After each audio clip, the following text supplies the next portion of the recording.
Bonjour à tous, à l'affiche de ce journal, la nouvelle Golf 7 de Volkswagen, la Ford Fiesta restylée et les tarifs du Dacia Docker.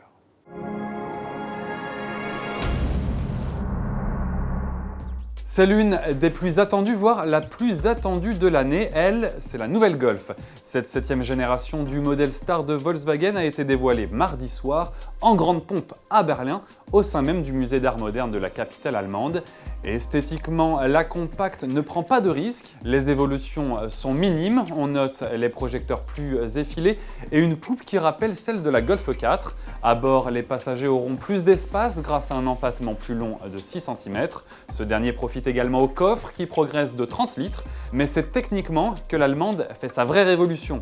Équipée de motorisation plus légère et d'une nouvelle plateforme partagée avec ses cousines Audi A3 et Seat Leon, elle perd jusqu'à 100 kg. Sous le capot, il sera possible de choisir le bloc 1,4 litre TS640 équipé du système de désactivation des cylindres. Les puissances s'échelonneront, elles, entre 85 chevaux et 150 chevaux. On atteint des records de sobriété avec la version Blue Motion 1,6 litre TDI, annoncée à seulement 3,2 litres au 100 km. Côté équipement, caméra de reconnaissance des panneaux, avertisseur d'angle mort, détecteur de fatigue, régulateur de vitesse adaptatif, tout y est.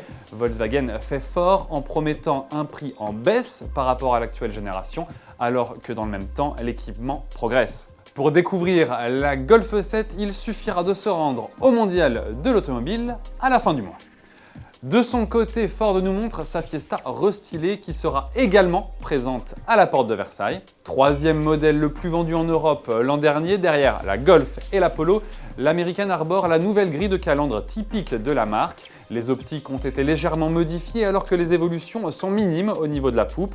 Ce restylage implique également une mise à jour moteur. Sans surprise, c'est le 3 cylindres 1 litre EcoBoost qui fait son entrée dans la gamme. Il devrait, selon Ford, afficher les consommations les plus faibles de sa catégorie.